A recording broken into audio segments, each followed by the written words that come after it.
America and the world drew a line in the sand.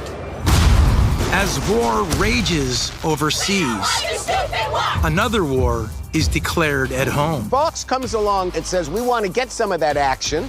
Don't have a cow, Dad. There's new rules now, and we're making them. I was America's most famous teenager, but I was 24 years old. But, like in any war... Don't touch him, Gabrielle. What will the conservative advertisers, the regular folk in the Midwest think? There will be casualties. I said, you don't understand. I will lose my job. I'll lose my job.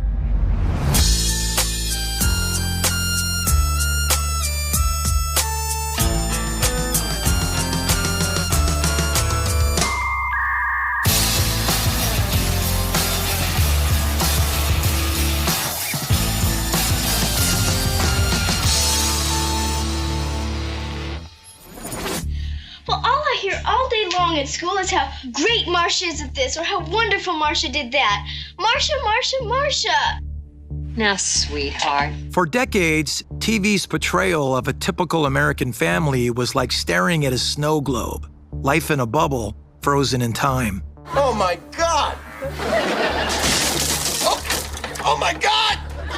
By the 80s, hit shows like Full House and Growing Pains depict teenagers as mostly deferential underlings to their wise and benevolent parents. Dad! Mike? It is Mike, isn't it? No, it couldn't be. My Mike was supposed to be home at 1 a.m.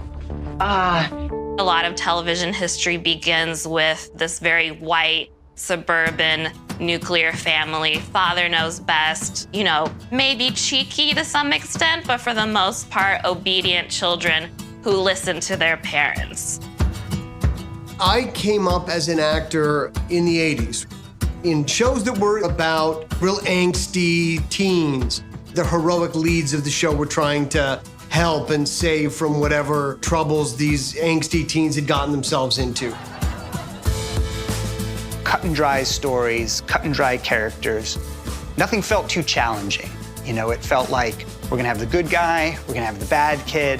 They were sort of just products of their parents. And similarly, the parents, if they had flaws, it was in that kind of like, oh, dad, like eye-rolly kind of parents just don't get us kind of way. But it never really dug beneath the surface of anyone. Alex, you want to take a break and join us? I'm really busy, Mom. We're playing Monopoly. And it was happening on every channel, which at the time pretty much added up to 3. There was the American Broadcasting Company, the National Broadcasting Company, and the Columbia Broadcasting System. And they all were very fully developed. They had news divisions, they had sports divisions. They were very successful public companies. Network TV was a license to print money. And in the late 80s, media magnate Rupert Murdoch decides to belly up to the trough. Owning TV channels in a few big cities, Murdoch cobbles together a nationwide group of small independent stations and launches the Fox network to go to war with the big 3. Fox comes along and says, we want to get some of that action. Fox hits the airways on April 5th, 1987, with 3 shows: The Late Show with Joan Rivers, Married with Children, and The Tracy Ullman Show. Who is this Tracy Ullman, anyway? Ratings lag, but Tracy's show features a cartoon about an unusual family. It's so popular that Fox tries something not seen on primetime television since The Flintstones, a half-hour animated TV show. Don't have a cow, Dad. A hilarious satirical take on the family sitcom, The Simpsons and Bart Mania infiltrates high schools and colleges. And teens everywhere start quoting the 2D boy they love to watch. I'm Bart Simpson. Who the hell are you? Fox was only programming 1 or 2 nights a week, and they decided, okay, we're gonna move our entire network to be the young programming. I can jam with you. Okay. Fox takes a gamble and moves The Simpsons to Thursday nights, pitting its groundbreaking comedy directly against the most successful family sitcom in television history. Mrs. Huxtable and I love to live dangerously. Marge, could you give me another beer, please? In a second, Homer. Lisa has some good news. He doesn't care, Mom. Sure I do. I just want to have a beer while I'm carrying. The underdog wins the first Bart versus Bill battle with an estimated 33.6 million viewers. We're proud of you, boy. Thanks, Dad. Making it the highest-watched show that week. And as the country enters a new decade, Mr. Gorbachev, tear down this wall. television enters a new era. Once we get into the 90s, right, we're in post-1989, post-Cold War. Television is shifting in a lot of ways. Between the grunge rock movement and things that were happening sort of politically and socially, this younger part of our population was demanding that their voice be heard, saying, we're not gonna play by these old rules that you say we have to play by. There's new rules now, and we're making them. Once that teenage audience became viable and frankly had some money in their pockets to spend and became a target, the next sort of logical step was, how do they want to be told stories? With a couple of solid comedic hits on their schedule, Fox decides to go where the big three hadn't: dramas aimed at young people. In an effort to go young, Fox hires perhaps the least likely person to spearhead a campaign to attract teens to primetime. Aaron Spelling was television gold as far as a producer went. Everything he helped produce became a success. The Love Boat, Charlie's Angels. Every decade he was able to have a success. But Spelling made his career mostly telling tales of the rich and famous with first world problems. Not exactly the resume of a guy hired to bring the Simpsons edge to teen dramas. Now 67, living in the largest house in LA's nicest neighborhood, Spelling seems an odd choice for the upstart Fox network. Usually that's when producers retire, but Aaron Spelling chose not to and wanted to keep going, so he looked towards his daughter, Tori Spelling. Inspired by his daughter, Spelling's first show for Fox is originally titled The Class of Beverly Hills. He sends the pilot script to an up-and-coming producer. I was interested in meeting a legend, Aaron Spelling. I took the meeting because I wanted to meet Aaron Spelling. He had gone an entire year without a show on the air, and he only had really one show that went to pilot, and it was this Class of Beverly Hills. Nobody knows me, Aaron. I could be anybody. I could be somebody.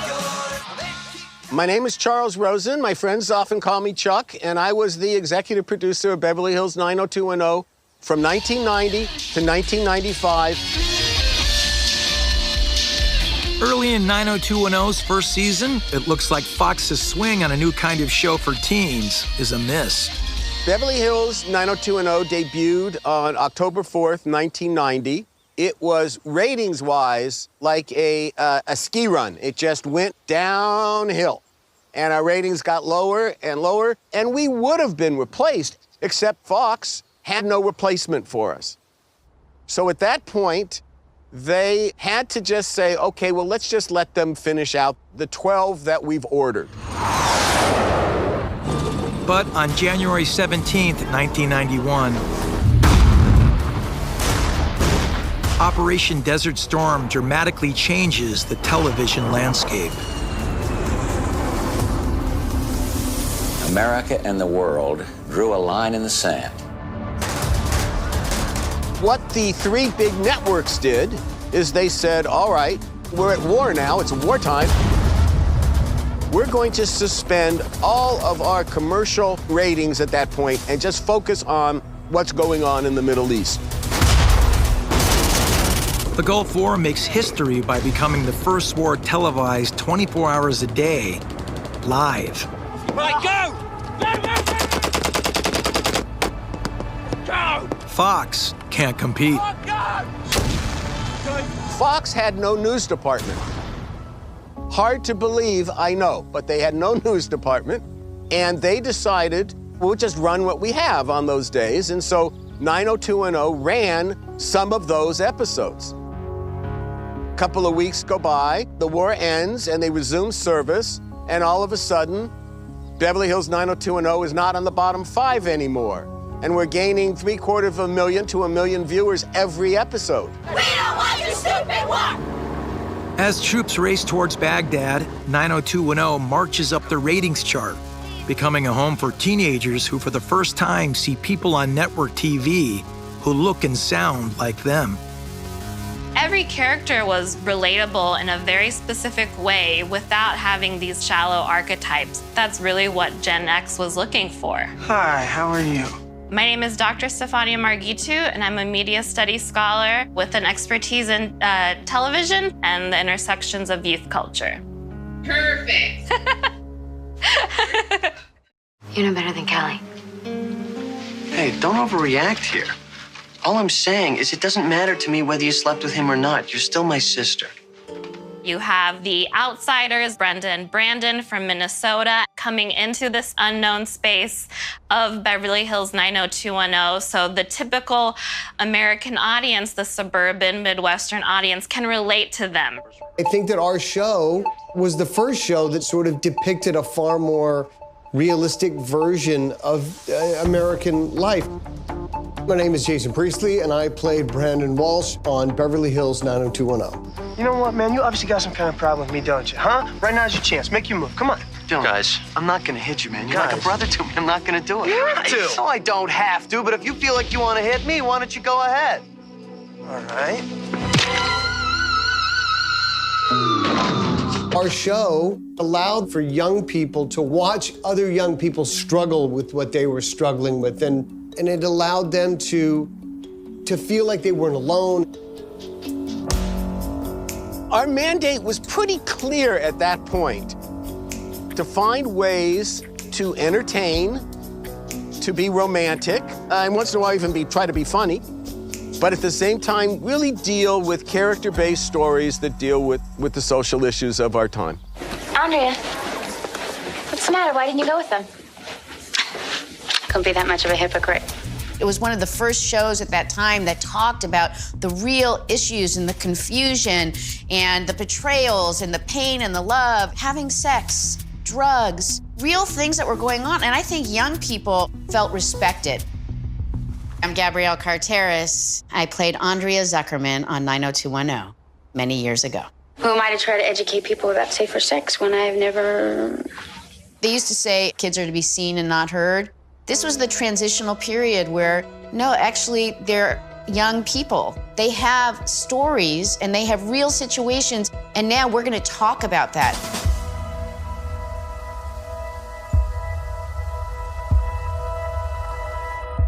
Young people just latched onto it and went, this is primetime TV for me. And it's not my parents' TV anymore. This is my TV that's on at night, made for me. When you've got something that's that white hot, what are you going to do to capitalize it? At a time when the three networks spent the summer airing reruns, and more reruns, Fox switches things up, and 90210 keeps going with all new episodes. That was gonna be the coolest thing. All the kids are gonna be home for the summer, and we're gonna give them original programming. It's gonna be super exciting, right? We were still in production when that first summer episode hit. I think we were number 14 that week. To all of a sudden be launched up to number 14 was unheard of. Everything is serendipitous when you think about it, right? But the idea that the show happened on Fox when Fox was not yet a network, so they didn't have money to go and change shows in and out. They didn't have as much fear of failure because they had so little out there. It was an amazing opportunity. But an opportunity that comes with danger, both personal and professional. I remember calling my family and I said, I think my life is about to change.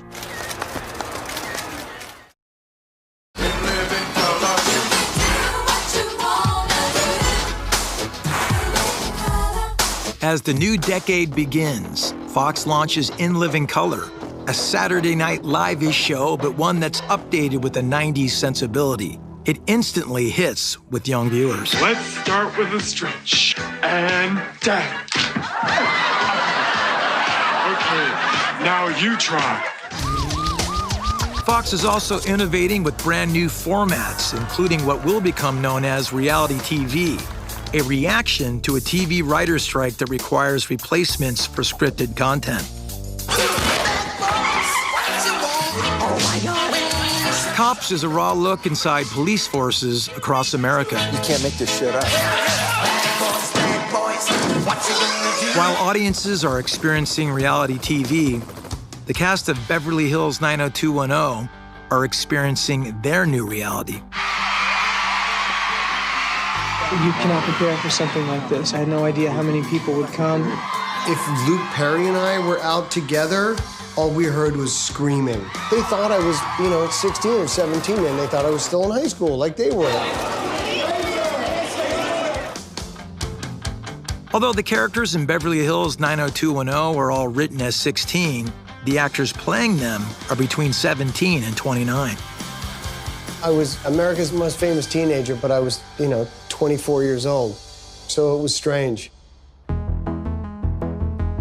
While most of the cast enjoyed their newfound spotlight, some worry about the extra attention. There is a real age discriminatory kind of aspect to our industry because it's about young, beautiful people. And when you're playing a teenager on a hit show, age is definitely more than just a number. It can mean your career. I always had to lie about my age. There was a very, very well-known casting director. He did all like the big commercials. He'd bring me in and I'd work and I love you, Gabrielle. And one day on camera, he said, how old are you? How old are you really? And I thought, oh, okay, I told him. Never was called in again. She's an old hag, don't even present her, I don't wanna know. We are living in an ageist culture, but I can't change the way I look. I mean, what are you gonna do, right? So during 90210, when I was 29, doing a role of a 16-year-old, and I already knew the stigma attached to my age. So I lied about my age when I auditioned for 90210, and then I was on set, People magazine. They had asked me a question. By the way, Gabrielle, how old are you? And I said, oh, I don't play age, I play character. Well, a couple days later, that's when the writer called and said, I want you to know, we know your real age. And I said, you can't share that. I'll lose my job. And, I'm sorry, I'm gonna be posting. I said, you don't understand. I will lose my job. I was crying, I was hysterical. I called my publicist, I called my lawyer, I called my agents, I called everybody. I said, please, you have to call them and tell them not to post this story. But People magazine felt it was very important to go and put my age out. And I always say that I'm lucky because in that moment, the show was actually becoming a hit. So they did not take me off. But it shaded the way they wrote for me. It really affected the way that they dealt with me. It became crippling to creative storytelling. Gabrielle's role in the show gets reduced. But even up against hit shows like Cheers, 90210's ratings continue to grow on Fox. In the 90s, there was no on-demand, there was no streaming, there was no direct access. So appointment viewing was so important at the time. If you wanted to watch a show, you had to watch it at 7 or 8 p.m. that Thursday or whenever to be able to watch it. We were very much driven as a society by the way and what was shown on television, right? When you're gonna go 7 o'clock, you're gonna watch that, did you see? But doing that with everything, and then there were no other options. So everybody was talking about the same thing. It was a great co-viewing opportunity, and I've had a lot of young people, they said to me that they were struggling with something that we addressed on our show, then they were watching it with their parents, and that watching it on the show, it gave them the right entree to start talking to their parents. How mind-blowing is that, right? For the first time, being open to have a conversation with your child about issues that, you suspected were happening, but how do you broach it? And now you have a platform. Fox's willingness to confront real-world issues resonates with its teen audience. Dylan, this is so beautiful. Yeah, I thought you'd like it. But some parents object to the show's storylines. Brenda losing her virginity to Dylan was completely unprecedented. There were maybe hints towards it, but you would never actually go through with it, much less getting pregnant, were huge issues that were either going to be completely avoided or only the bad girls would get it. How many girls get to have sex for the first time with someone they love? I don't know. I've never really taken an opinion poll. In an episode called Spring Dance, there was love all around, and they did indeed go into a hotel room. I'm sorry, I just can't control myself. Well, don't fight it. Parents were calling up the network. How could you do this? There's going to be such backlash to this. All of these things were happening in our society, and I turned to the network people and said, what are you protecting your viewers from? What are you protecting these kids at 8 o'clock from that they can't know about on the news at 6:30? And I was yelling, no, stop. While parents are objecting to discussions of consensual sex depicted on the show, evening news anchors are discussing rape charges against JFK's nephew, William Kennedy Smith, a story made all the more disturbing by his connection to America's royal family. And I thought he was going to kill me. Then, only months later, Anita Hill accuses her boss, Judge Clarence Thomas, of sexual harassment while in the middle of his confirmation hearing for a coveted seat on the Supreme Court. On several occasions, Thomas told me graphically of his own sexual prowess. On other occasions, he referred to the size of his own penis. The sexualization in the news was gonna somehow be influenced in other forms of media. If you're seeing it on the cover of your popular newspapers, it's fair game. It's against this backdrop that Fox approves a script with a storyline about condoms in schools. I hereby propose that the West Beverly Hills Board of Education move to consider adopting a plan to make condoms available to the students on the campus of West Beverly High. When the episode airs, it starts a debate in a real-life high school in Beverly Hills. One of the feathers in our cap was that a week later, the Los Angeles Board of Education considered the matter. And one woman changed her mind, Roberta Weintraub. And when she was asked, she started quoting some of the lines in 90210. Fox quickly capitalizes on 90210's success by launching Melrose Place and The Heights, two similar primetime soap operas designed to keep bringing in the ever-elusive young audience. None of this goes unnoticed by the big three, who quickly launched the search for their own teen dramas. ABC tries to steal away the Fox audience in 1994 with a show titled My So-Called Life. Not to be outfoxed by ABC, Fox counters by greenlighting Party of Five, a series the network originally envisioned as a feel-good drama about the resilience of children.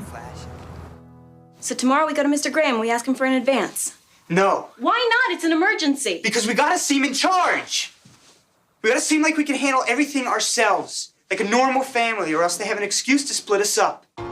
I'm Scott Wolf, and I played Bailey Salinger on Party of Five. The original pitch was very different. The first pitch was this kind of like Party of Five, like parents are gone, like not sure how. But the kids are on their own, and like what happens? And then they got the Party of Five script, which was like kind of what they asked for. But the parents were killed in an automobile accident by a drunk driver, and they're gonna get split up and put into foster care. And so it was very not the kind of good-timey kids on their own show I think the network envisioned. To their credit, they didn't go, what are you guys doing? The kids can't be watching this kind of thing, or they're not ready for it. They stepped up and said, there's something really special about this, and they did it. As the other networks join the battle over this young adult audience, Fox decides to see how honest and raw they can go before someone makes them stop. An inside joke was, before we started every scene, they would walk over and they would say, tears are not inappropriate. You know, you earn yourself a lot of leg room with emotion when the premise of your story is a group of orphans who have lost their parents in an automobile crash. But early on, it looks like Fox executives are the ones who will be shedding tears over a failed show. We would come to work the day after our show aired and just kind of like click the light switch. Like, do they still work? Okay, power's on, we can keep making the show. It was that kind of sketchy for a while.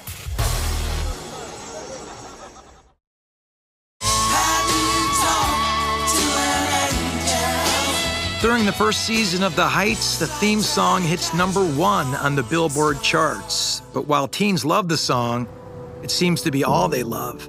Fox soon drops the show.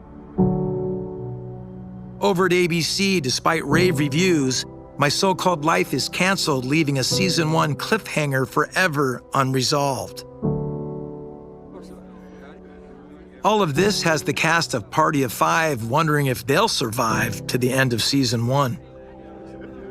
Really, throughout the course of our first season, there was no take a deep breath, we're okay. We were, TV Guide's best shows you're not watching. That's like a weird backhanded award to win. I'm responsible for this family, and I'm gonna take that responsibility seriously. Oh, give me a break, Charlie. You're the one who lost the money, not me. For Scott Wolf, the opportunity to play Bailey Salinger is the role of a lifetime. I really was ready. I was so hungry to find myself in the middle of a story where I could actually be a full human being. But were audiences ready? Early ratings for Party of Five suggested they were not. This wouldn't have happened if Mom and Dad were here. In this day and age, frankly, if that show premiered last fall, we'd have gotten canceled after a couple of episodes. And so knowing how easy it would have been for the network to either cancel us or make wholesale changes and give up on the faith that this was the right show at the right time, they stuck with it and they let us keep telling our story, and the audience came to us. And once they did, they never left. Matthew Fox and I got sent to New York to do some publicity. We went out there and they went bananas. And they were like tearing our clothes off. It was very much like our, Beatles Hard Day's Night moment. I remember looking across and like I was being pulled in one direction, he was being pulled in the other, and we were like, what is happening? And that was the first dawning of, oh, people do know who we are and what we're doing, and it matters to them enough to like rip my jacket off. Heading into our second season, we got nominated for a Golden Globe Award, which really kind of lended a credibility to what we were up to. At the Golden Globes, Party of Five is up against heavyweight dramas like CBS's Chicago Hope, ABC's Murder One and NYPD Blue, as well as NBC's mega hit, ER. We were sitting basically in the parking lot. We were like by the bathrooms, and our category came up, and it was like, well, we'll get that over with and enjoy our meal. And then we kind of shocked the world and won the thing, which nobody expected. And the winner is Party of Five.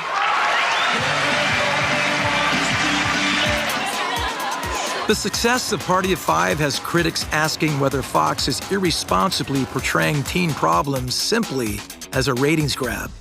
To the point where other writer-producers were contacting our writer-producers as the show is airing saying, I hope, please tell me there's a design around what you're doing with Bailey's character, because it's like wildly irresponsible if he's just drinking and he's underage. And they're like, wait for it, wait for it, wait for it. Bailey? He's ripped. Hey. By the mid-90s, underage drinking is on the rise, and drunk drivers are killing more than 300 Americans every week. In the past, TV often normalized excessive drinking. Yo, Uncle Ned, you okay? I'm fine. I'm fine. I'm fine. Let's see now. There ought to be some alcohol in here somewhere. Or straight out played it for laughs. Phone call for Al. Alcoholic. Is there an alcoholic here? It's okay. Everything will be okay. Yeah. I just need one of these pills. You mean Saved by the Bell, the famous episode where there's a pill addiction, right? And that is solved within the course of less than 30 minutes. Fox shows deal more honestly with addiction. But will it prove too much for audiences? This is it. This is your last chance. You're checking yourself in, or what? Huh? What are you gonna do, Charlie? Send me to bed without dessert? Cut off my allowance? What the hell are you gonna do? You want me to cut you off financially? Fine, it's done. Fine, who cares? I don't need your money.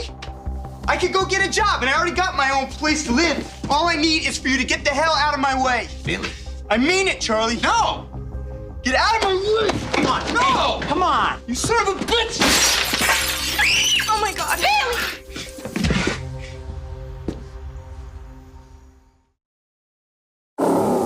This is drugs.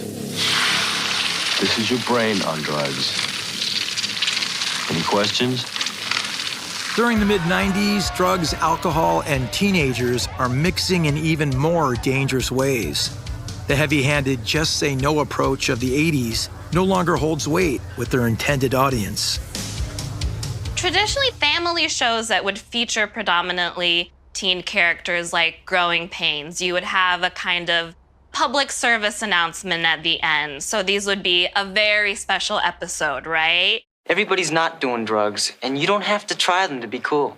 Don't do drugs. Call this number, and you would see this is your brain on drugs, that edutainment, right? Who taught you how to do this stuff? You, all right? I learned it by watching you. While they meant well, it kind of like was then the equivalent, I'd say, well, looking at a Lifetime TV movie. It kind of, yes, it has all the moves, but it's really not moving you, the audience. We made the shows to entertain people and have them think. Bailey's got a problem and he's too afraid to deal with it. Claudia? The alcoholism storyline on Party of Five is, to this day, one of the things I'm most proud of having been part of. I don't have a problem. We were telling Bailey's alcoholism storyline before anyone knew it was a story, where he would just have a beer and nothing else would happen. As if someone in your life had a beer and you go, should I? Well, I guess they're not having a beer all the time, so they're fine. And yeah, way too much partying. So I'm gonna pull myself together and not drink for a while. Hey, what did you expect? I never done this before. You expect a first-time clown not to make any mistakes? Huh?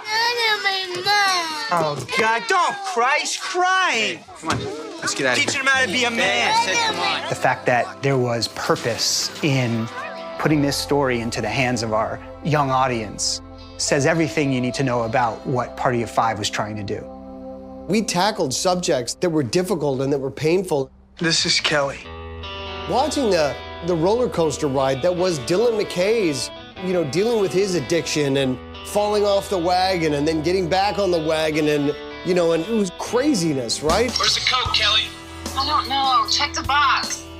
And then Kelly Taylor's whole cocaine addiction. As a society, we can't just pretend all these things aren't happening. And I think the more that we do talk about these things, the less people will try to hide from the truth. I think we really tried to make a difference, and hopefully we did. You're a thief and a liar and a drunk. I heard from people, we got letters from people. People came up to me at the time and come up to me since saying, my brother was an alcoholic. I was an alcoholic. My best friend was a drug addict. And seeing that story helped us. It helped me understand what the disease is. It helped me understand how to deal with it. It helped us through it. Or it went badly for us, but at least seeing the show helped me feel connected and like I wasn't alone in it. There's no overstating how much that means. Fox successfully pushes boundaries with their fearless approach to youth programming, but there is a limit to how far the network will go. People say that our industry is really liberal, but our industry is just a thing, and the people in it are diverse. Some are liberal and some are not.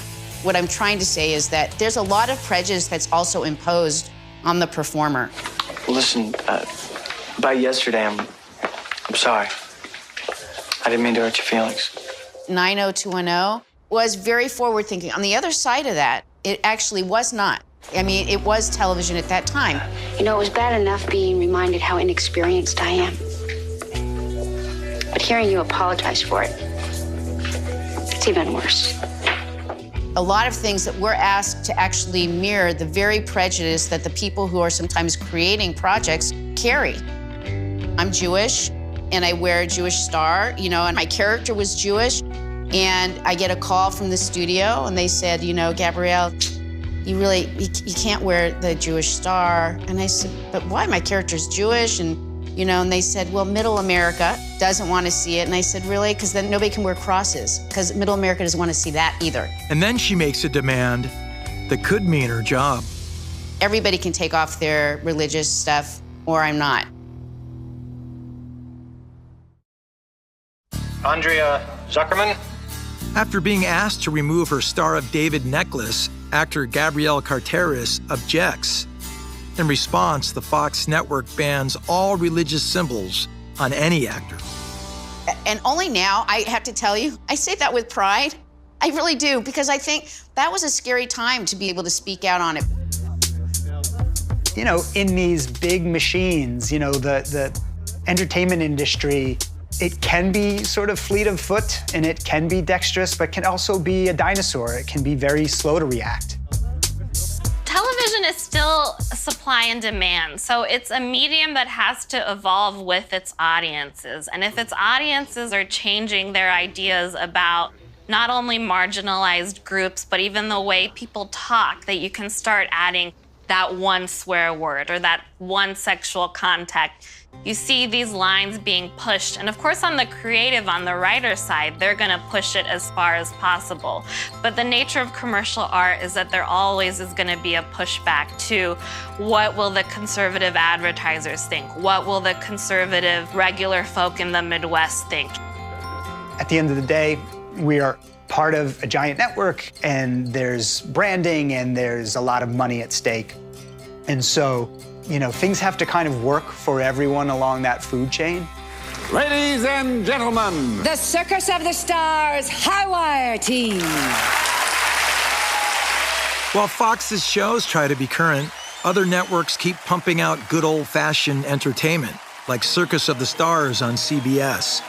Gabrielle Carteris is brought on as a trapeze artist, but when she's paired with another young star from Fresh Prince of Bel-Air, she performs a high-wire act CBS isn't expecting.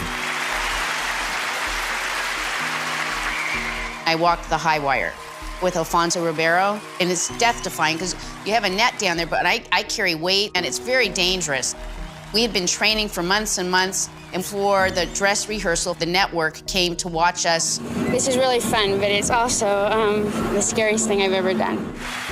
Alfonso, because he had done such a great job in making me feel safe, I gave him a big hug. And the producers said, that was unbelievable, Gabrielle. Tomorrow when we, do it live, the only thing we're gonna ask is please don't hug Alfonso. And I said, but why? And they said, well, he's black and you're white, and Middle America, I got to tell you, Middle America's blamed for everything, everything. And they said they don't want to see, they can't accept that. And so I was so pissed that I said, oh, of course. And so I told Alfonso, and I said, so tomorrow when we do the show, I'm gonna kiss you. And so when we did the show, I did.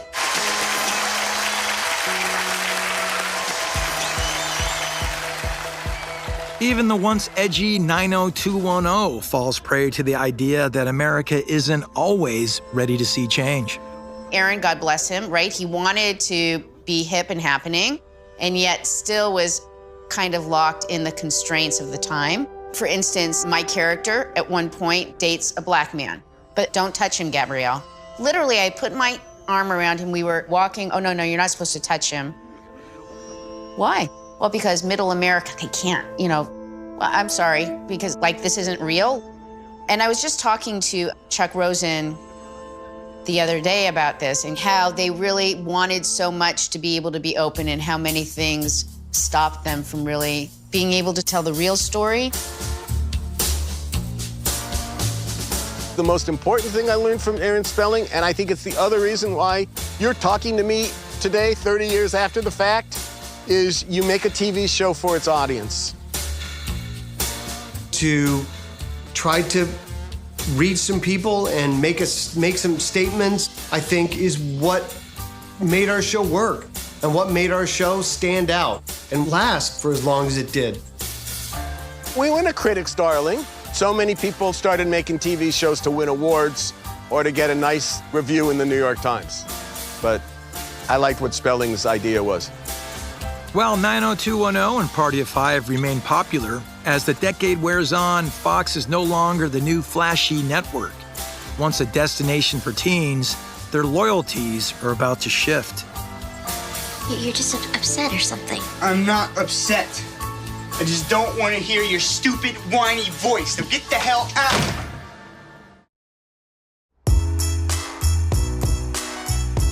Fox wins the initial war for teenage viewers in its infancy as a network, forever changing how young people are represented on TV. If you have a history of baby boomer teen TV and a history of millennial teen TV, not including 90s teen TV or Gen X TV is like not having the bridge in between that is necessary to take you from the 50s to what the new millennium was about. It was about an age of transition and an age of defiance of baby boomers, which is still going on. Definitely. Definitely. Definitely. Definitely.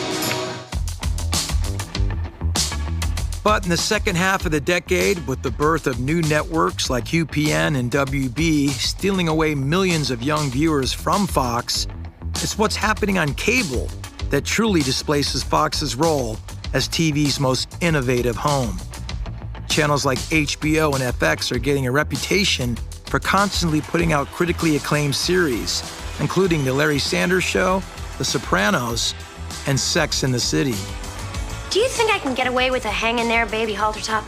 I don't think anybody can get away with a hang-in-there baby halter top. Fox is still able to come up with youth-focused hits like That 70s Show, The OC, and later in 2009 break another mold with Glee.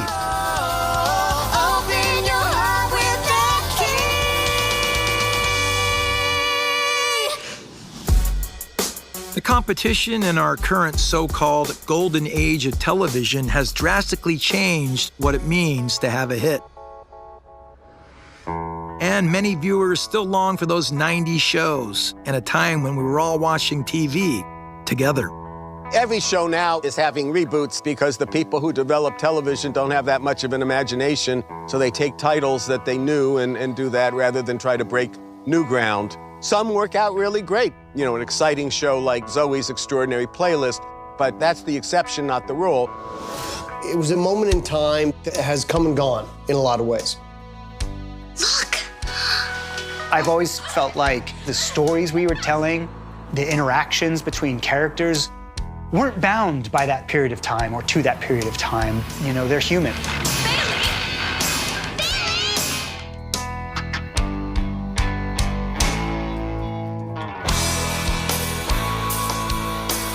The music would be different, the hair would be different, definitely the clothes would be different, but you could plop those storylines into 2021 and this audience wouldn't be insulted by any of it. And that says a lot. In the last few years, we realize how important the show has remained to a real core of superfans around the world. When we asked them why, they talked about the fact that the show had a big heart. I think we cared. We cared, and we wanted the audience to care. We wanted the audience to feel good about themselves. Thank you.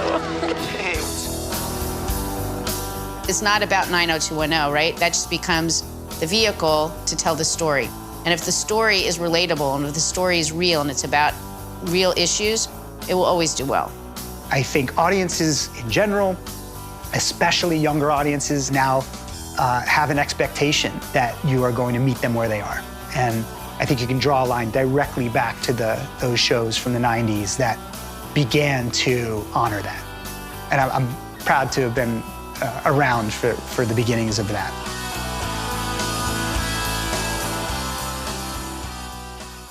The Trotter Chronicles, From Gold to Grit, a novelization by Gemini. Prologue, The Man in the Sharp Suit. The air in the office was thick with the scent of expensive mahogany and the faint, clinical aroma of high-end air purifiers. Justin, a man whose skin looked like it had been buffed by a professional at a Swiss spa, leaned back in his leather chair. He adjusted his glasses, looking at the two men sitting across from him. One of them, Derek Delboy Trotter, was a man who looked like he belonged in a very different kind of office one, with a calendar of a local garage on the wall and the lingering smell of cigar smoke and hopeful desperation. Del was dressed in what he considered his business best, a suit that shimmered just a bit too much under the fluorescent lights, and enough gold jewelry to make a pirate blush. Next to him sat Rodney, younger, leaner, and perpetually looking like he had just realized he'd left the oven on at home. Rodney was sweating, not the confident sweat of an athlete, but the cold, clammy moisture of a man who knew his brother was about to say something that would embarrass them both for the next century. "I've got all the basic details about your business career," Justin began, his voice smooth and devoid of any Peckham grit. "But what I'd like to do is to get an insight into the real you, how you started, how you became so successful, but more importantly, your lives and your raison d'etre." Del Boy's eyes lit up. He didn't know what a raison d'etre was, but it sounded French, and in Del's world, French meant class. "Oh, no," Del whispered to Rodney, "Laboratory Garney." Rodney closed his eyes and prayed for the floor to open. "It's not Laboratory Garney, Del," he hissed. "He's asking for our reason for being." "Exactly what I said. Prove," Del snapped back, before turning to Justin with a smile that could sell ice to an Eskimo and then charge him for the delivery. "Well, Justin, where shall I start? Up to a few years ago, we were just very ordinary people living, well, very ordinary lives, weren't we, Rodney?" And so the story began. A story of a watch found in a garage, a fortune made in an instant, and a fall so spectacular it made the Hindenburg look like a minor fender bender. Chapter 1, The Caribbean Dream.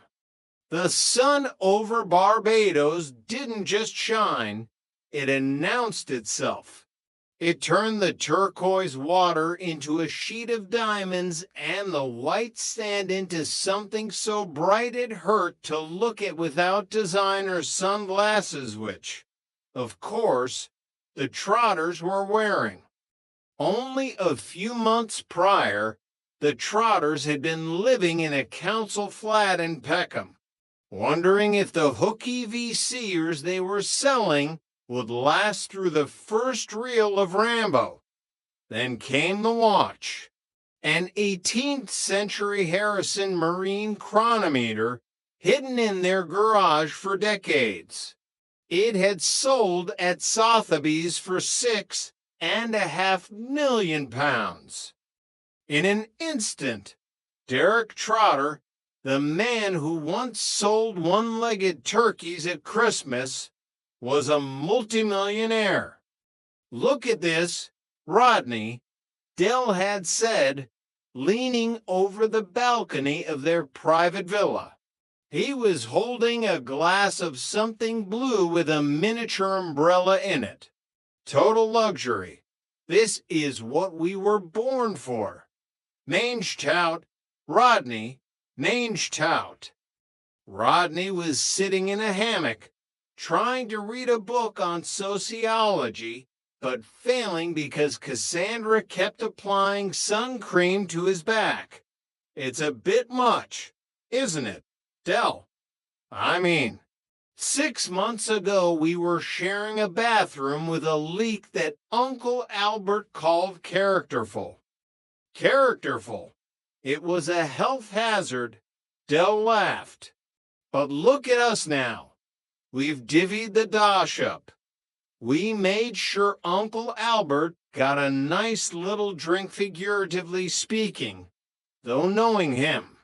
He's probably literally drinking most of it down on the coast with Elsie Partridge. They had been the kings of the island. They donated to charity mostly because Del liked the gala dinners, and they invested. Oh, how they invested. Del had met a man in a bar.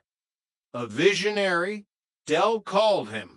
A con artist, Rodney had countered. The man spoke of Central American markets, of vibrant ventures, and emerging economies. He spoke of turning millions into billions. It was a royal mint. Rodney. Del shouted into the tropical wind. We were making money while we slept. But the Caribbean sun has a way of blinding you to the clouds on the horizon. Chapter 2. The Sound of the Crash. The end didn't come with a bang. It came with a phone call and a decline message on a credit card at a 5-star hotel. What do you mean? Insufficient funds. Del had barked at the hotel manager, his gold rings clacking against the marble countertop. Do you know who I am? I'm Derek Trotter. I've got more money than the Sultan of Brunei's paperboy. The manager was polite but firm. The Central American market hadn't just dipped, it had evaporated. A coup, a currency collapse, and a series of creative accounting errors by their visionary friend had turned the Trotter fortune into a pile of worthless digital ash. Rodney, Del whispered, his face turning a shade of gray that matched the London fog they had tried so hard to escape. The negotiations. They've collapsed. Collapsed. Rodney felt his stomach drop. Del, we put everything into that venture. The houses, the stocks, the peacocks. I know. Del said, his bravado finally cracking. We've even paid for this hotel on a credit card. A credit card which has now been withdrawn. The journey back to the UK was a blur of cramped airplane seats and the crushing realization that the dream was over. They weren't returning to a hero's welcome. They were returning to a financial wilderness. And it wasn't just them. Back in Peckham, the ripples of their failure were turning into waves. Michael Fisher, the landlord of the Nag's Head and a man who had trusted Del with his life savings, was now behind bars. He had remortgaged the pub to follow the Trotter gold mine, and when it collapsed, he had tried to recoup the losses by embezzling from the brewery. He was a desperate man, and Del felt the weight of every brick in Mike's prison cell. Chapter 3. The Court of Peckham. The corridors of the courthouse felt like a tomb.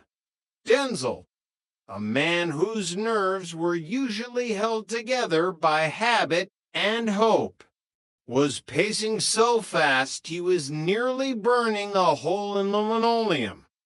Denzel, sit down, Albert's voice echoed.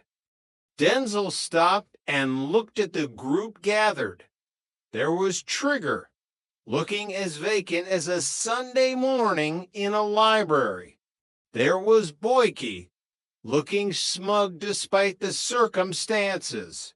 And there was Sid, the cafe owner, who looked like he'd rather be anywhere else. "I can't, Albert," Denzel groaned. "I've never been a character witness before. I'm worried. I think Dole's made a terrible mistake. Having us for here, it's like inviting the Manson family to dinner." "Don't be so dramatic," Trigger said, staring at a fly on the wall. "I'm going to tell them I hear voices." "Trigger, you're not the one on trial," Denzel hissed. "I know," Trigger replied simply, "but I still hear voices." Inside the courtroom, the atmosphere was even grimmer. The Inland Revenue was a beast that didn't care about mange tout or lovely jubbly. They wanted their pound of flesh, and they wanted it in sterling. Dell and Rodney stood before the judge. The properties were gone. The cars were gone. The peacocks had probably been repossessed by a very confused bailiff. "Are there any mitigating circumstances?" their lawyer asked. Dell stepped forward, adjusting his tie. "Oh, yes, you must remember to tell them that we were slaves to detail, wouldn't you? Rodney, we made certain that we always got our checks off to the Inland Revenue on time." "Always," Rodney added, his voice cracking. "Fair dues," Dell whispered as the judge looked down at them. "They bounced, but they was always on time." The verdict was swift. Bankruptcy. They weren't going to prison, not yet, but they were being stripped of everything. The debt stood at $48,750 for pounds. It was a number that haunted those dreams. It wasn't just money, it was the price of his pride. Chapter 4: The Wrong Gentleman. Amidst the financial ruins, a personal tragedy struck. Uncle Albert, the man who had survived the Battle of the Atlantic only to be nearly killed by those cooking 1,000 times, had passed away. The funeral was a somber affair, or it should have been. The Trotters arrived at the cemetery, faces long and hearts heavy. "I feel bad, you know," Dell whispered to Rodney as they walked toward the open grave, "leaving him here on his own while we was all off globe-trotting." "He wasn't on his own, Dell," Rodney said. "He had Elsie. He was happy." They stood by the grave, listening to the vicar speak of a man named Bunny who had served in the RAF. "Bunny," Dell frowned. Why did he call him Bunny? Well, that's what they called him in the RAF, didn't they? A stranger next to them whispered, because his surname was Warren. Dell froze. He looked at the headstone. He looked at the grieving widow, who was definitely not Elsie Partridge. He looked at the photo of the deceased man who looked remarkably like Albert, but was missing the signature during the war beard. "Rodney," Dell hissed, his eyes wide. "Is that a Spitfire on the coffin?" "Yeah," Rodney whispered back. "We're at the wrong funeral." They retreated with the quiet dignity of two men who had just realized they were mourning a complete stranger. It was the perfect metaphor for their lives, showing up with good intentions, only to realize they were in the wrong place at the wrong time with the wrong dead relative. Chapter 5, New Management.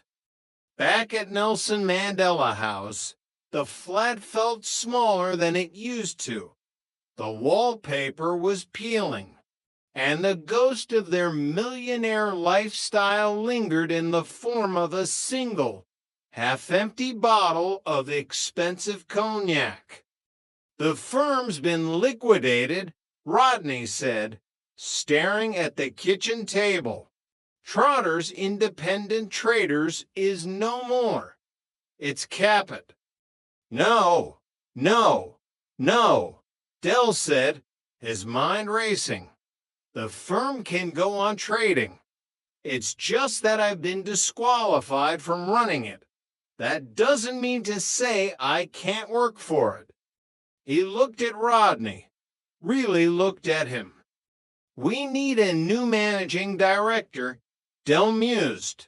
"Someone young, someone enthusiastic, someone full of ideas." Rodney looked around the room. "Who?" "The window cleaner." "No, Rodney, you." Rodney's jaw dropped. "Me? Dell, I can't run a company. I can't even run a bath without getting a headache." "Legally, there is nothing to stop you," Dell insisted. "You're clean. No bankruptcy, no disqualification. You'd be the boss. Rodney Trotter, managing director." And so the power dynamic shifted. Within days, the local paper carried a small advertisement, "Trotter's Independent Traders, now under new management. Managing Director, Rodney Trotter." Rodney took to the role with a terrifying level of seriousness. He started wearing a tie at breakfast. He spoke about executive stress and logistical paradigms. He even tried to listen to Mozart to unwind. Mozart's Symphony No. 38 in D major, Rodney explained to Trigger one evening in the flat. "I find it helps me ease my executive stress." Trigger nodded slowly. "Ain't there no words to this, Dave?" "No, Trigger, it's instrumental." Dell watched his brother with a mix of pride and annoyance. He was back in the game, even if he was technically just the staff. But the debt to the taxman still loomed. They needed a big score. They needed a miracle. And then the phone rang. Chapter 6, The Gold Rush. The studio lights were blinding. Jonathan Ross, a man who seemed to be made of charisma and expensive hair products, smiled at the camera. "Welcome to Gold Rush," he announced, "the fastest game show on TV. This is the show where you can win anything from £1 to 100,000 pounds. In the contestant's seat sat Derek Trotter. He had lied about his hobbies, claiming to love 16th century Italian Renaissance art instead of seeing what fell off the back of a lorry. And he had navigated the early rounds with the cunning of a street fox. He reached the final stages. The tension was thick enough to cut with a knockoff Swiss Army knife. For 50,000 pounds, Derek, Jonathan Ross said, leaning in. Which classical guitarist wrote the opera The Child and the Enchantment? Was it Ravel, Segovia, or Rodrigo? Dell felt the sweat prickling under his shimmery suit. He knew this, or he thought he knew it. but his brain was a jumble of French phrases and Peckham market prices. I'm going to have to use me old SOS, aren't I? Dell said, his voice trembling. I'll call my brother, Rodney. Back at the flat, Rodney and Cassandra were dressed in their fantasy therapy outfits, Rodney as a gladiator and Cassandra as a police officer. It was supposed to be a quiet night of memory baggage unloading. The phone screamed. Hello, Rodney snapped, assuming it was their annoying neighbor, Mickey Pierce. Piss off, Mickey, you're getting on my tits now. Rodney, it's Jonathan Ross. The silence that followed was deafening. Rodney realized he had just told one of the most famous men in Britain to piss off. Rodney, we need your help, Jonathan said, hurried. Derek is on 25,000, going for 50. Which classical guitarist wrote the opera The Child and The Enchantment? Was it Ravel, Segovia, or Rodrigo? Rodney didn't hesitate. He had to GCEs. He had been listening to Mozart for a week. He was an executive. Ravel, Rodney said with absolute certainty. 100%. Dell, it's Ravel. Dell turned back to the camera, his chest puffed out. I'll go with that. Jonathan, it's Ravel. Jonathan Ross looked at him with a face full of pity. Derek, that was the wrong answer. It was Rodrigo. The world seemed to stop spinning. Dell's face went through every shade of red known to man. He had lost it all. Again. On national television. Chapter 7, The Phoenix of Peckham. The silence in the flat that night was heavy. Dell sat on the sofa, still wearing his game show suit, staring at the floor. Raquel was in the kitchen, and Rodney was hiding in his room, probably trying to find a way to dismantle his gladiator armor without making a sound. The phone rang. If that's Mickey Pierce, Dell growled, picking it up. I'm going to murder him. Hello, is this Derek Trotter? A voice asked. It sounded professional. This is the producer of Gold Rush. Dell rolled his eyes. Oh, give it a rest, Mickey. I can hear the jukebox in the Nag's Head from here. No, Mr. Trotter. This is serious. We've made a mistake. Our researchers checked the facts. Ravel did write the music for The Child and The Enchantment. Even though he's a composer and not primarily a guitarist, the question was flawed. Dell sat up straight. A mistake? You mean? I was right? You were right. We're offering you the 50,000 pounds, or the chance to come back and play for the 100,000. Dell looked at the room. He looked at Rodney, who had peeked his head out of the bedroom door. He looked at Raquel, who was standing in the doorway with hope in her eyes. Give all the money to charity. Dell shouted into the phone, his old bravado returning in a rush of adrenaline. And if you phone here once again, I'm going to come down there and kick your arse into shredded duck. Goodbye. He slammed the phone down. Dell, Rodney screamed.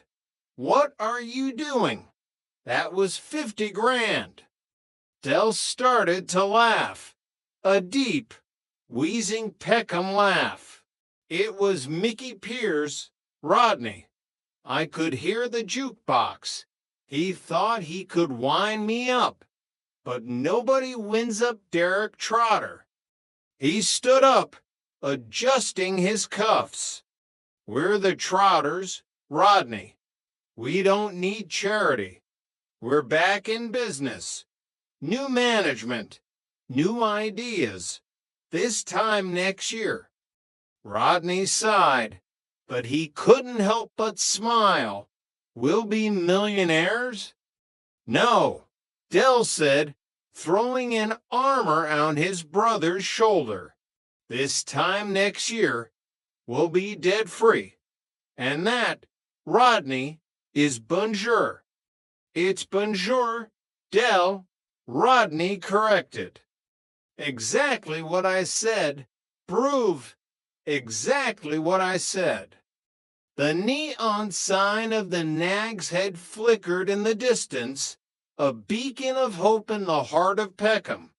The Trotters were down, but they were never out. Because as long as there was a deal to be made and a brother to blame, the dream would never die. Chapter 8. The Cold Light of Day. The following morning did not bring the clarity Del Boy had hoped for. Instead, it brought a pounding headache and the lingering suspicion that he might have made a catastrophic tactical error. He sat at the formica table in the kitchen, nursing a mug of tea that was mostly sugar. Rodney stumbled in, looking disheveled. Del, Rodney said, his voice flat. I've been thinking about that phone call last night. Forget it, Rodney.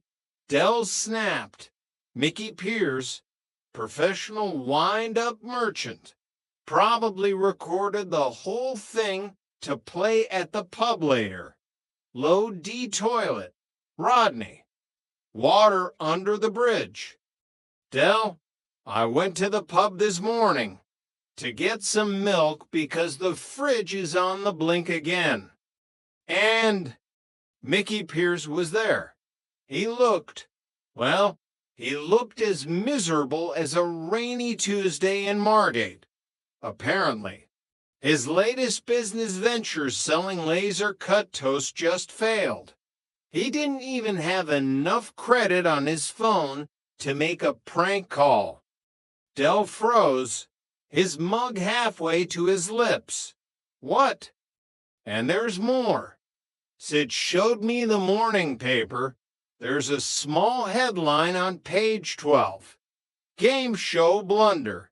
BBC apologizes to Peckham contestant over classical music gaffe. The silence in the kitchen was heavy. You could hear the distant rumble of the 171 bus and the slow, rhythmic dripping of the leaky tap.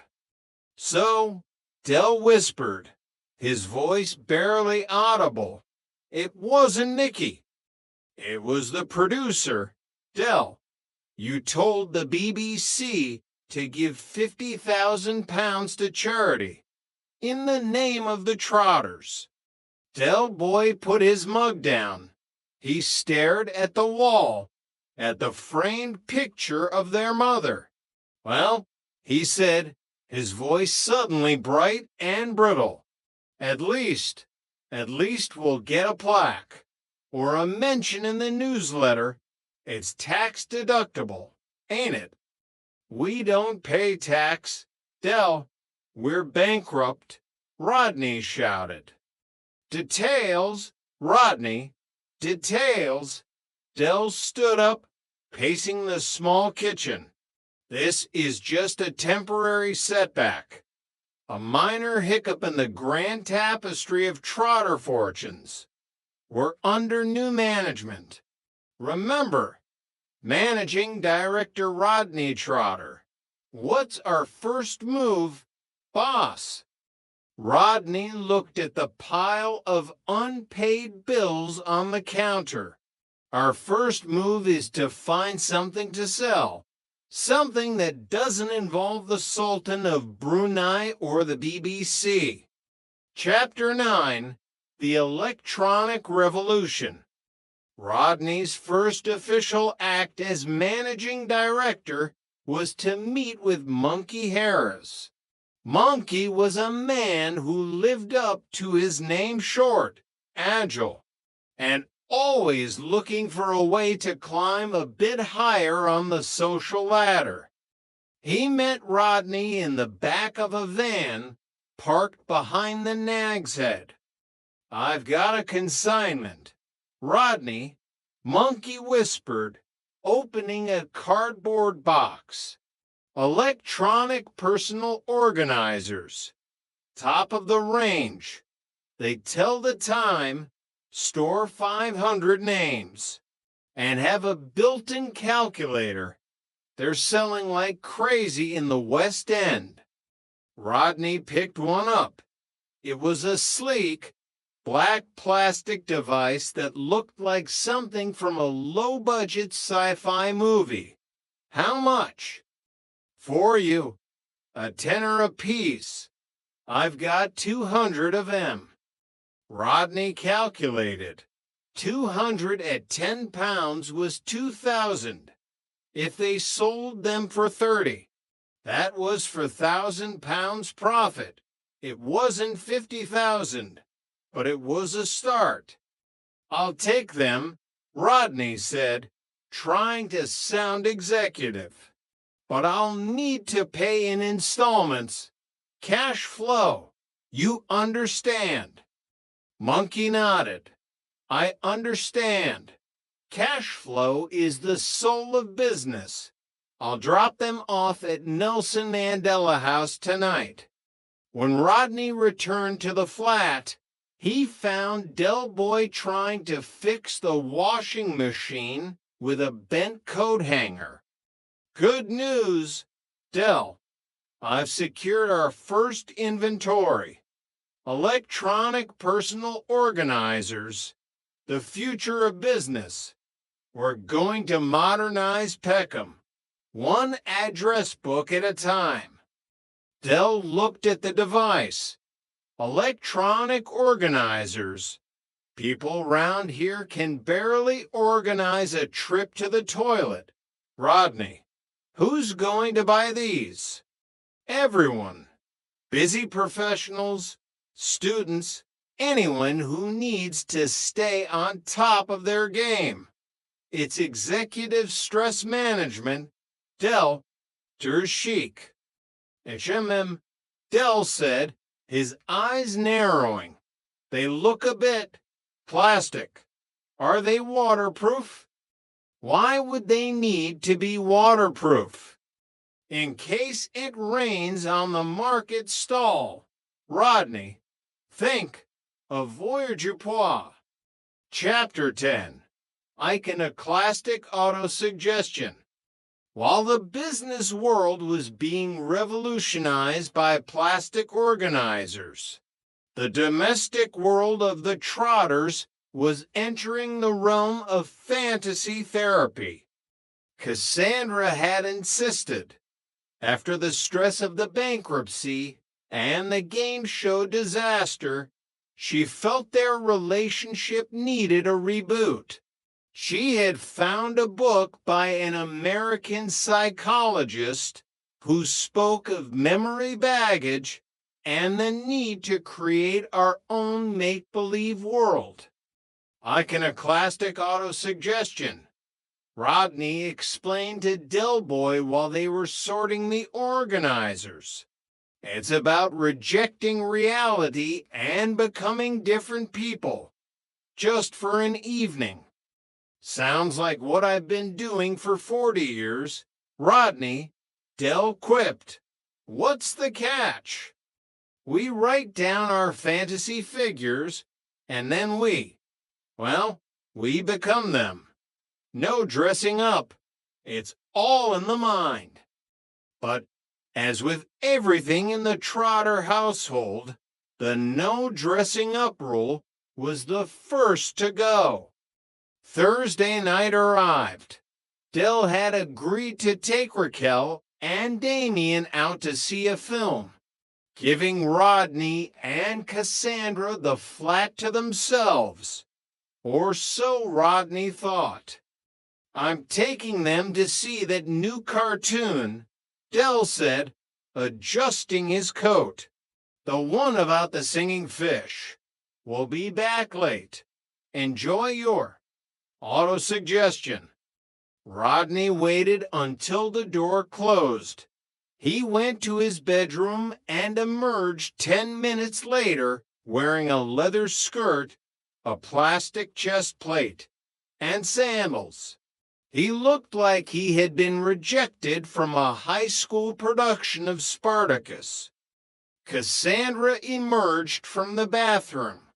She was wearing a police uniform, complete with a hat and a plastic truncheon. Rodney, she gasped. I thought we said no dressing up. I couldn't help it. Cass, the book said to fully immerse yourself. I'm Russell Crowe in Gladiator. And well, I'm a detective from the Bill. Cassandra sighed. You look different. Strength and honor, Cassandra, Rodney said, striking a pose that nearly caused his chest plate to pop off. Now, let us unload our baggage. They sat on the sofa, trying to be reborn.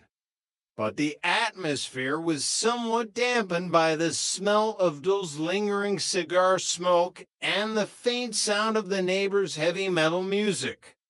So, Rodney began, trying to deepen his voice. On my signal, unleash the feelings. Rodney, I don't feel like a detective. I feel like an idiot. That's just the memory baggage talking. Reject it. You are an officer of the law. I am a hero of Rome. Suddenly, the front door burst open. We're back, Del Boy shouted, stumbling in with Raquel and Damien. The cinema was full. Apparently, every kid in Peckham wants to see a singing fish. He stopped dead. He looked at Rodney. He looked at Cassandra. Oh, my God, Del whispered, his eyes widening. Rodney, what have you done to her? Is she arresting you? It's therapy, Del, Rodney hissed, trying to hide behind a cushion. Go away. Therapy, you look like you're about to fight a lion in a police station. Del started to laugh. A deep, wheezing sound. Raquel, come and see this. Russell Crowe and the Bill are having a meeting in our front room. The fantasy was officially over. Reality hadn't just returned. It had kicked the door down and started laughing at them. Chapter 11, The Sultan's Shadow. A few days later, the executive stress was reaching a fever pitch. Marketers in Peckham were apparently resistant to digital organization. Rodney was sitting at the kitchen table, Mozart playing softly in the background, when the phone rang. Trotter's Independent Traders, Managing Director Rodney Trotter speaking, he said, trying to sound bored and important. Good evening, a voice said with a thick, exotic accent. I am wishing to speak with Managing Director. Rodney's eyes narrowed. This is he. Who is calling? My name is Asif Hazen. I am representative of Sultan of Brunei. Rodney rolled his eyes. He looked at Del Boy, who was pretending to read the paper but was clearly listening. The Sultan of Brunei, Rodney repeated loudly. Well, how can I be of assistance, sir? His Highness has seen your advertisement in the newspaper. He is very impressed with your party planning and consultancy. Is he now? Rodney smirked. And what does His Highness want? Does he want me to fly out and organize a palace warming? Exactly. He wants you to fly to Brunei. All expenses paid. He has bought a crappy old three-wheeled van, and he wants to know where to start it on cold mornings. Rodney's smirk vanished. He slammed the phone down. Shove it, Mickey, he yelled at the dead line. Just shove it. What happened? Del asked, looking up. Dave's just had a big row with the Sultan of Brunei. It was Mickey Pierce.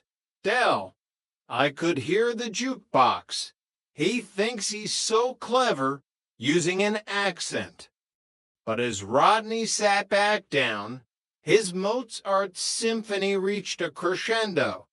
He looked at the advertisement he had placed. He had listed consultancy and party planning. It was a professional advert. He looked at the phone. For a fleeting second, he wondered, what if the Sultan of Brunei really did have an old van? What if he really did need a consultant from Peckham? Del, Rodney whispered, do you think? Don't worry, Rodney, Del said, patting him on the shoulder. The world's full of surprises. Look at Nicky Pierce, he's only just learned to read. They sat in the quiet flat to brothers bound by blood, bankruptcy, and a never-ending cycle of nearly and almost. They were back where they started, in Nelson Mandela House, with a mountain of debt and a box of plastic organizers. But as the neon sign of the Nags had flickered outside, Del Boy looked at his brother.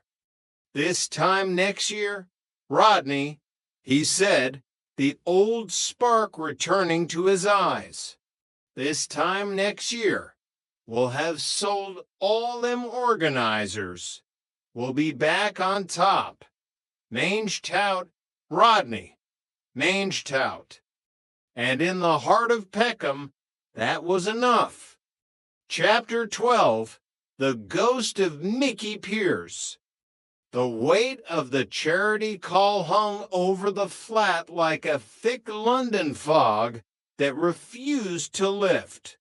Del Boy tried to carry himself with his usual swagger, but every time he passed a television, he felt a phantom pain in his wallet. 50,000 pounds gone with a single, ego-driven outburst. I could have bought a new van. Rodney, Del whispered, staring into his lukewarm tea. A yellow one, with leather seats, and a heater that actually works. You gave it away, Del, Rodney said, not looking up from his latest business management book. You wanted to look like a big man. Well, congratulations. You're the biggest man in the soup kitchen.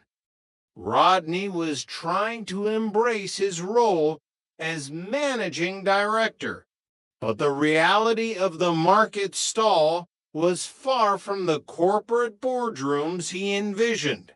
The electronic organizers were currently sitting in the hallway, taking up space and gathering dust. We need a marketing strategy, Del, Rodney announced, standing up. We can't just stand on a street corner and shout, We need to target the high-end demographic of Peckham. Dell snorted. The high-end demographic of Peckham is anyone who's still got all their own teeth. Rodney, just get M down to the market. I'll do the patter. No, I'm the MD.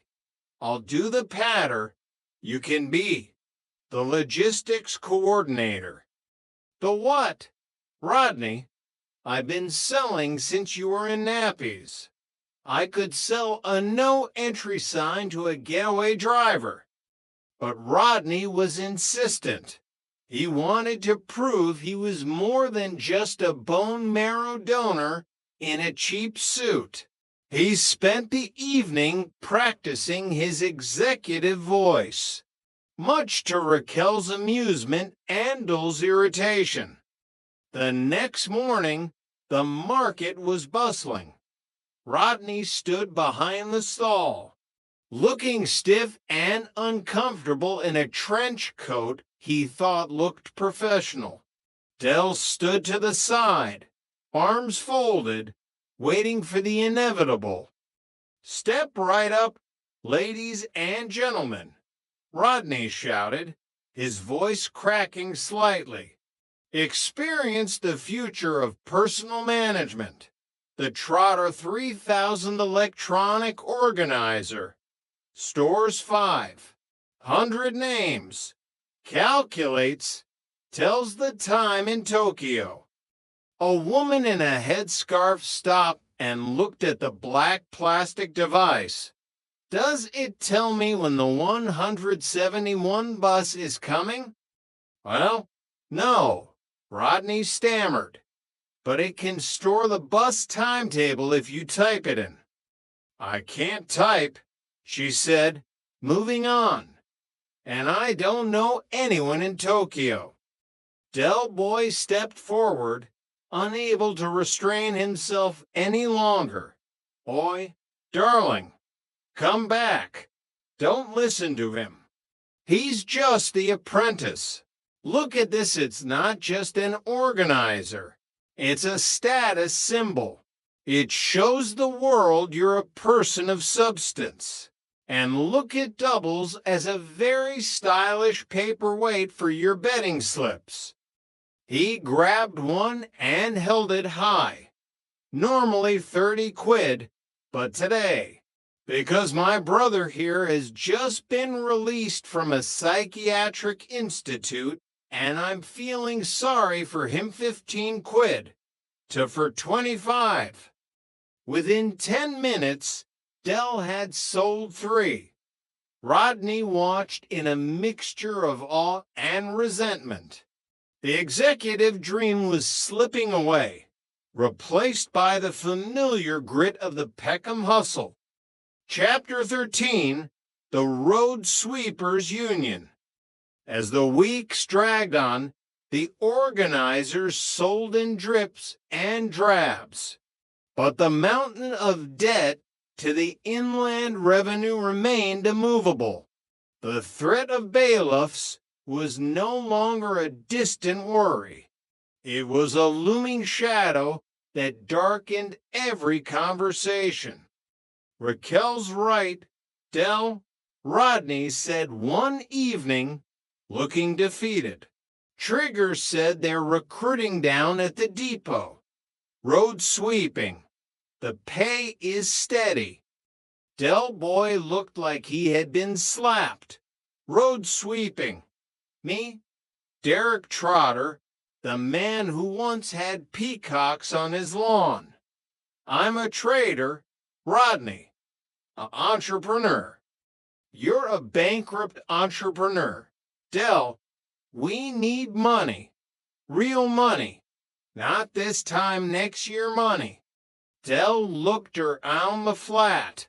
He saw the peeling wallpaper, the half-empty bottles, and the tired-looking Raquel's eyes. The bravado he had worn like armor for decades was finally starting to rust. I'll help you fill in the form, Rodney offered, his voice softening. Me?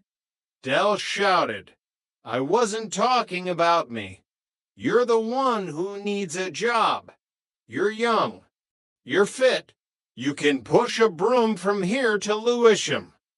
I'm the managing director. Rodney protested. Exactly. And part of managing a company is diversifying your income streams. Now, go on, get the pen, and see if they've got any vacancies for a logistics consultant with his own high-vis vest. The tension in the flat was broken by a knock at the door. It was Trigger. All right, Dave, Trigger said, nodding to Rodney. It's Rodney, Trigger. Yeah, whatever. Del, I heard you were looking for a bit of work. My supervisor says he's got a spot on the night shift. It's mostly quiet. Just you and the broom. Gives you plenty of time to hear the voices. Del Boy closed his eyes. The image of himself in an orange vest, sweeping up kebab wrappers at 3 a.m., was the final indignity. Thanks, Trig, Del said, his voice surprisingly quiet. I'll think about it. After Trigger left, Del sat by the window, looking out at the estate. He thought about the watch, the millions, the Barbados sun. It all felt like a dream someone else had dreamt. Rodney, Del said, his eyes still fixed on the horizon. Did I really tell them to give that 50 grand to charity? You did. Del, you were brilliant. The whole country thinks you're a saint. Del smiled, a small, sad flick of the lips. A saint with no shoes, eh? Well, at least I'm a saint. Say lavi, Rodney. Say lavi. Chapter 14, the final word. The interview with Justin was drawing to a close. The high-end office felt even more alien now that the story had been told. The mahogany desk seemed colder, the air purifiers more sterile. Justin adjusted his glasses, scribbling a final note in his leather-bound notebook. It's a fascinating journey, Mr. Trotter, from the heights of sudden wealth to the current situation. But tell me, do you regret it? The watch, the investment, the charity call. Del Boy leaned forward. The gold on his fingers caught the light. He looked at Rodney, then back at Justin. Regret it, Del said, his voice regaining its familiar resonance. Justin, my son, life is like a market stall. Sometimes you're selling silk, and sometimes you're selling scrap. But the point is, you're always in the game. Rodney shifted in his seat, looking at his brother with a mix of exasperation and pride. We had the world in our hands for a minute, Del continued. And yeah, we dropped it, but we're trotters.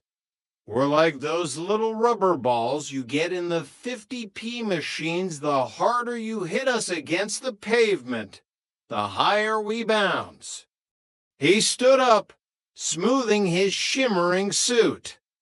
I've got a warehouse full of electronic organizers that are going to revolutionize the world of personal management.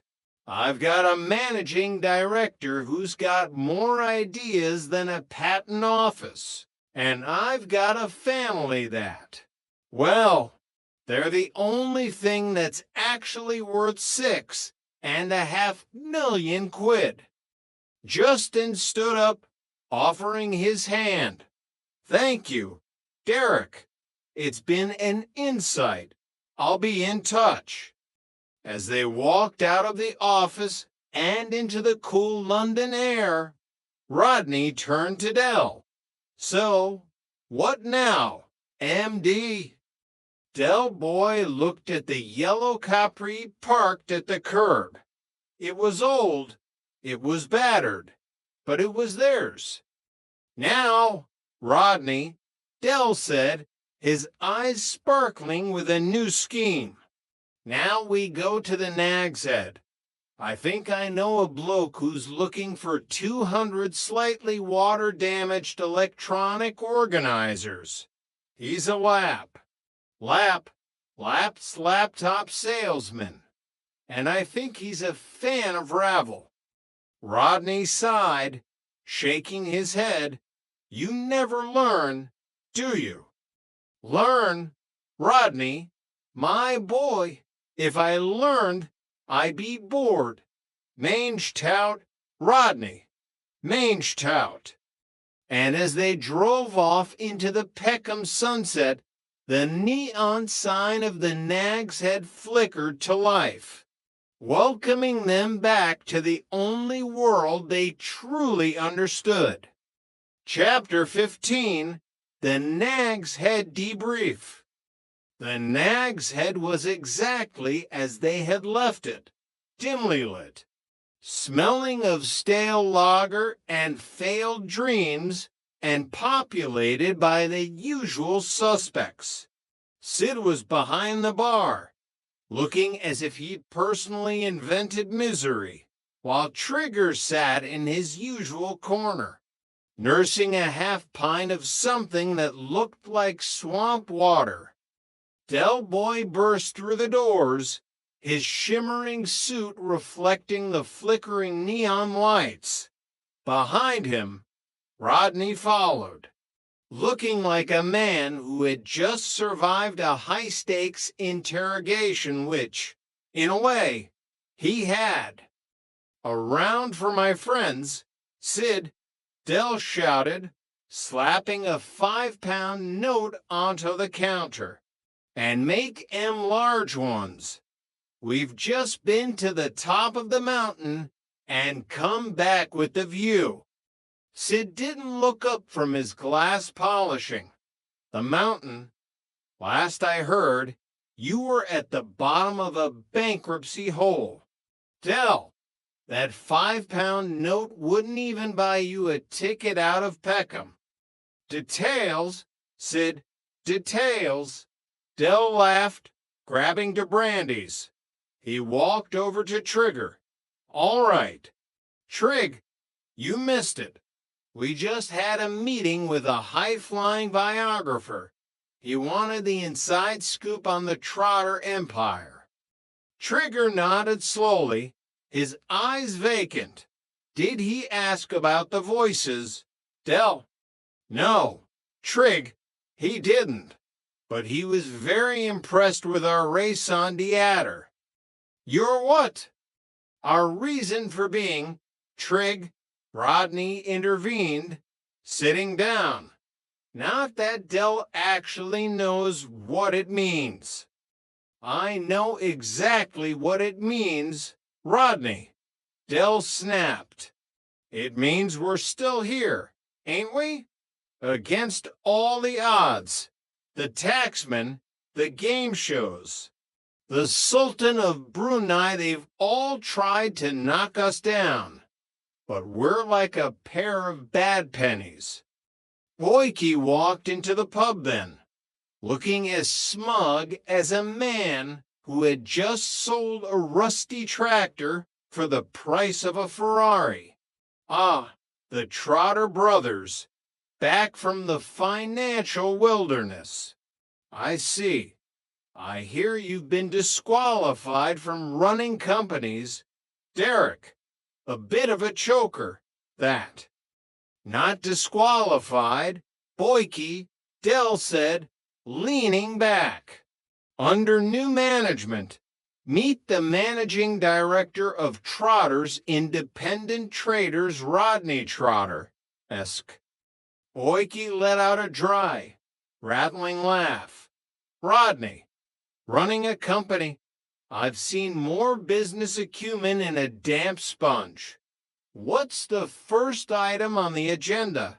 Rodney, a national shortage of lanky idiots? Rodney went red. Actually, Boyke. We've just secured a major consignment of high-end electronic personal organizers. We're modernizing the Peckham retail sector. Electronic organizers. Boyke sneered. My dog has better organization than anyone in this pub. Who's going to buy them? People with ambition. Boyke, Dell said, his eyes narrowing. People like you. Tell you what, since we're old mates, I'll let you have a dozen for a special insider price. Think of the prestige. I'll think of the bankruptcy court. Derek, Boyke said, turning away. Enjoy your empire. Chapter 16, The Executive Lunch. Monday morning arrived with the relentless grayness of a Peckham winter. Rodney, now fully committed to his role as managing director, decided it was time to establish a new corporate culture. This involved an executive lunch with Cassandra at the local Italian restaurant his. Expense account was currently a handful of loose change and a half-punched loyalty card for the kebab shop. It's about prestige. Cassandra, Rodney explained as they sat at a table with a checked cloth that hadn't been washed since the 70s. A managing director needs to be seen in the right places. It builds confidence. Cassandra looked at her menu, then at Rodney's trench coat. Rodney, we're in a cafe that calls spaghetti Italian noodles, and you're bankrupt. Maybe confidence isn't what we should be building right now. Maybe we should be building a savings account. We will, once the organizers start moving. Dell says he's found a niche market. The niche market being people who don't realize they're being ripped off. Rodney sighed. You have no faith. Cass, this is the new Trotter era. No more hooky gear. No more midnight runs. We're going legit. Suddenly, the door burst open and Del Boy walked in, looking frantic. He was carrying a cardboard box that was leaking a mysterious, dark fluid. Rodney, thank God I found you. Del panted, sliding into the booth next to them. The organizers, we've got a problem. What problem? Rodney's executive comm shattered. The warehouse. Well, when I say warehouse, I mean the shed behind the Nag's Head. It had a bit of a leak, and the waterproof boxes. Well, they weren't. Rodney looked at the box. The dark fluid was soaking into the tablecloth. Del, are they ruined? Not ruined, just seasoned. I've spoken to a bloke who says if we leave him in a warm oven for 20 minutes, they'll be as good as new. But we need a warm oven, and ours is currently being used by Raquel to dry the laundry. Cassandra put her head in her hands. The new legit era. It lasted exactly 45 minutes. It's a minor setback, Del insisted, grabbing a breadstick. I've already started the remarketing. The Trotter 3000. Now with added humidity sensors. It's a feature, Rodney, people pay extra for features. Chapter 17, The Skip of Destiny. While Rodney was dealing with the damp organizers, Del Boy was on the hunt for a new opportunity. This usually involved driving the yellow Capri around the back streets of Peckham, looking for skips that looked promising. You never know what people throw away, Raquel, Del said as he poked her out a large metal container outside a derelict office building. One man's rubbish is another man's. Well, another man's profit margin.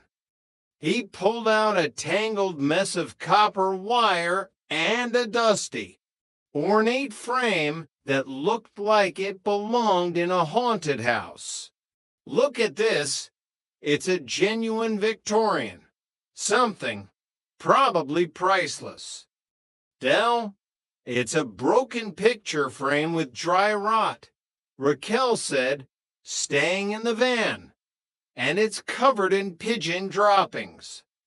Character, Raquel. It's called patina. People in the West End pay thousands for patina. I'll get Rodney to research it. He's the MD now. He needs to earn his keep. Back at the flat, Rodney was staring at the copper wire. Del, this isn't an opportunity. This is theft from a demolition site. It's recycling. Rodney, we're being green. We're saving the planet while we save the family firm. Now, look at this frame. What does it say to you? Rodney looked at the crumbling wood. It says tetanus, Del. No, it says heritage. I want you to go down to the library and find out if any famous painters lived in this area. If we can link this frame too, say, Constable or Turner, well, Bonjour, Rodney. We're back in the millions. Del, Constable painted Haywains in Suffolk, not tower blocks in Peckham. Maybe he had a holiday home here. Just look it up. And while you're at it, see if you can find out how much scrap copper is going for. I've got a feeling our luck is about to change.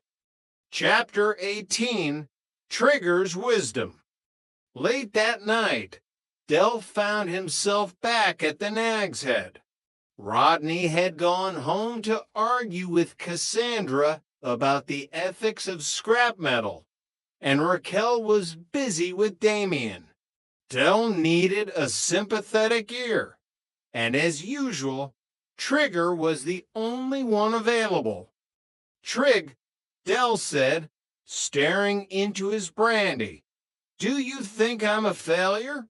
I mean, look at me, bankrupt, sweeping roads mentally, if not literally yet, managing director of a company that's currently storing damp address books in a kitchen oven. Trigger blinked slowly. I don't think you're a failure. Del, you've got a nice suit. It's polyester, Trig. It sparkles because of the static. I like the sparkles, Trigger said. But you know what I think? I think life is like a broom. You can have the same broom for 20 years. You just have to change the head and the handle every now and then. Del looked at him. Trig, that's the same broom. You've just replaced all the parts. Exactly, Trigger said, looking satisfied. And that's you. Del, you've replaced your houses, your cars, your money, but you're still the same broom. You just keep sweeping. Del let out a long, shaky breath. You know, Trig, for a man who hears voices. You make a lot of sense sometimes. I am the broom, and Peckham is my warehouse. Do you want to know what the voices said today, Del? Not really, Trig. They said ravel, just the one word, over and over again. Del stiffened. Ravel. Why ravel? I don't know. Trigger said, finishing his drink. Maybe they like his shoes. Del sat in the silence of the pub, the word ravel echoing in his mind. Was it a sign, a curse, or just the ghost of a 50,000-pound mistake that would haunt him for the rest of his life? Chapter 19, The Organizer Meltdown. The oven drying experiment was, perhaps unsurprisingly, a catastrophe. Rodney had left the Trotter 3000s in the oven for exactly 20 minutes, as Del had instructed. What Del hadn't mentioned was that the oven shouldn't be set to max. When Rodney opened the oven door, a cloud of acrid, black smoke billowed out, filling the flat. My organizers, Rodney screamed, waving a tea towel. They're melting. Del, they're literally melting together. Del Boy ran into the kitchen, coughing. Oh, bloody hell. It's a modern art installation. Quick, Rodney, get a photo. We can sell it as a commentary on the digital age. It's not art, Del. It's 2,000 pounds of debt turning into a plastic pancake. The smell was unbearable. Raquel came in, holding her nose. What in God's name is going on? The neighbors are calling the fire brigade. It's a technical glitch, Raquel, Del shouted. A minor manufacturing defect, Rodney. Stop crying and get the spatulas. We might be able to save a few of the calculators. They spent the next 3 hours scraping melted plastic off the oven racks, out of the 200 organizers. Only 3 survived, Dan. Even those only worked if you held them at a 45-degree angle and shouted at them in Japanese. Well, Del said, looking at the small pile of charred plastic, at least we've still got the scrap copper. The scrap copper that you found in a skip. Rodney whispered, his voice broken. The copper that's currently sitting in the hallway smelling like dead pigeons? It's a start, Rodney. An entrepreneur always starts small. We'll go down the yard tomorrow. We'll get a few quid. We'll buy a lottery ticket.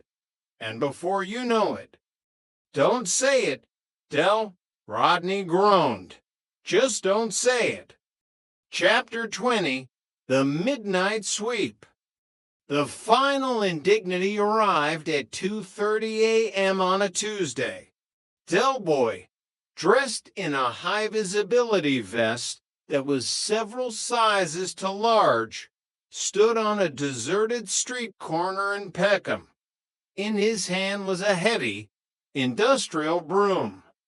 Trigger was next to him, looking perfectly at home. It's a good shift, this one.